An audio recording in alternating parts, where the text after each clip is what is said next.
So when looking at a certain checklist, places that are overwhelmingly majority white and that are not excessively left wing, that have a lot of historic architecture and that are also pretty walkable, and you don't have to drive everywhere, and not everything is just full of parking lots and ridiculously wide stroads and car dependent infrastructure everywhere. I would have thought that no such city exists in the United States or in English North America at all. Any city over like 500,000 at least, or even close to that, when looking at the population of the total metropolitan area. And also, another criteria I'd add is that doesn't have a ridiculously high crime rate. Now, Quebec City does meet all these criteria, but again, that's a French-speaking city. So I've realized that, in fact, there is one major exception. Charleston, South Carolina. It is the mythical white unicorn for new urbanists who are also kind of, edgy. Like it all where the let's just say that place on the Venn diagram where new urbanism and alt-right, dissident right politics overlap. What I'm trying to say is Charleston is basically the perfect place for that. And it's very interesting because for the longest time I felt no such place existed in English North America, in the US or English Canada. But no, it turns out Charleston actually kind of does tick every single box. And not only that, but it is bizarrely an exception among American cities, because it is the only city in the United States, the only city at least like over 500,000 in the metropolitan area, where the inner city is not only whiter than the suburbs, because there's a few like that, but significantly whiter by a very large margin. And I'll link the specific statistics. I'll put those in the description. But yeah, it's significantly whiter in the inner city than in the suburbs. And why is that? Now, I was looking into it because it's bizarre that like this one exception exists where all the other cities, either the suburbs are whiter on average or it's very close. Like the city might be whiter, but not by much. But Charleston is the one exception in all the US and Canada where the inner city is significantly whiter than the suburbs. Now, why is that? Well, I've been looking into it. For starters, it actually wasn't always this way. Inner city Charleston used to be majority black I believe in the 19th century and early 20th century. But because of gentrification, it actually saw a reversal of what happened in much of the United States. And the city actually became significantly whiter. Now, I'm not sure exactly which decades that happened in, but I know that it's actually, throughout the 20th century, it actually became whiter over time. So that's very interesting. What's also interesting is that it doesn't have a terribly high crime rate compared to a lot of southern cities. Like, it does have some crime issues, but statistically, like, the murder rate, I think in 2022, 2023 was actually lower than the US national average. Now, in most years it has been higher, but again, that's what you'd expect in any urban area. Any, like, significantly large urban area, almost any. But the crime rate overall, I mean, it's not great, but it's not terrible by the standards of American cities. So, I mean, that's one thing. And also, it's a very historic city. Like, I was there in 2023. And yeah, it's a very beautiful city. A lot of nice historic architecture. That's kind of like a Southern European vibe, sort of like New Orleans or Savannah, with sort of like tropical kind of colonial architecture.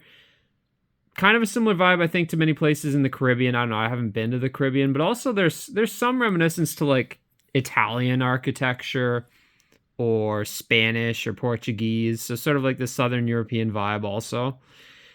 But with some distinct Anglo influences too. Now, I think Charleston, I believe, has been under the administration of the Spanish, French, and Anglo-Americans at different times, just like New Orleans. So there's all these influences in the architecture there as well. But unlike New Orleans, the big difference is Charleston, it's a lot whiter and the crime rate is a lot lower.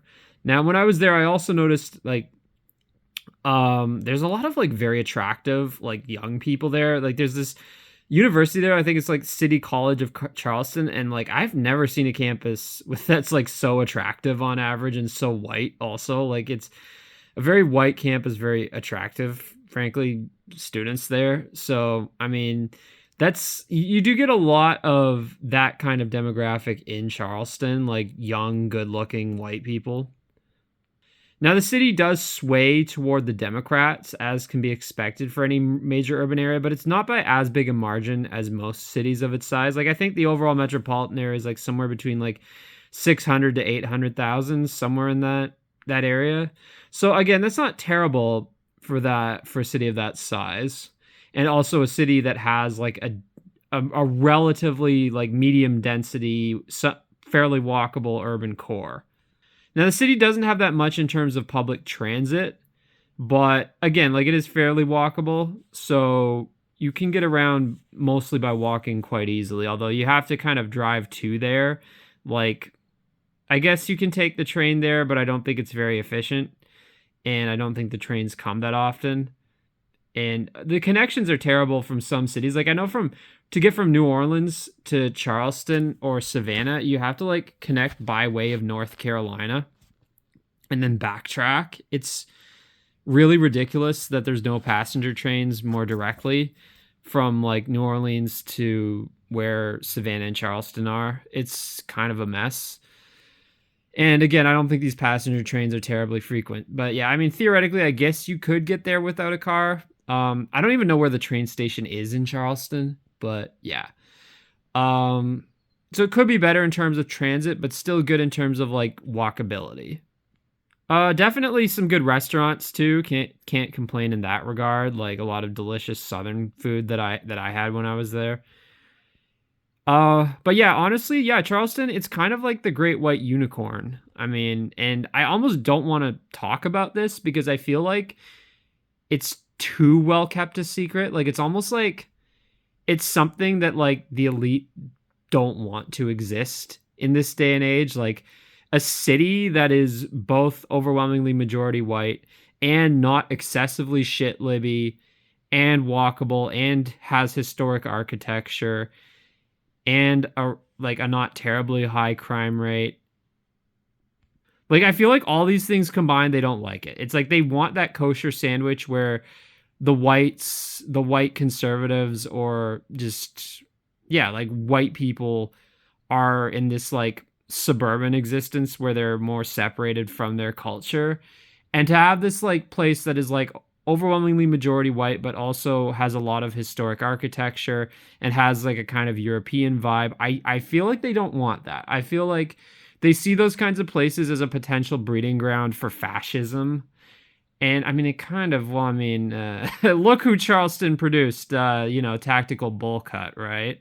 I mean, hell, Quebec City had that guy too, that mosque, the guy who attacked the mosque. So it's like, I mean, do places like that breed, you know, whether it be like the more extreme violent variety of far right people, which obviously I don't condone. Like I don't condone that sort of thing. But is it a breeding ground whether for people like that or for like more reasonable people on the right who simply believe in a more traditional conception of nationalism rather than like the suburban American dream, people with a more European style outlook, which most people equate with Nazism basically. I don't know, like that's the thing. It's kind of, as I said, it's outside of the kosher sandwich, and I think if the elite were kind of aware of this, they might try to like really put an effort into changing it.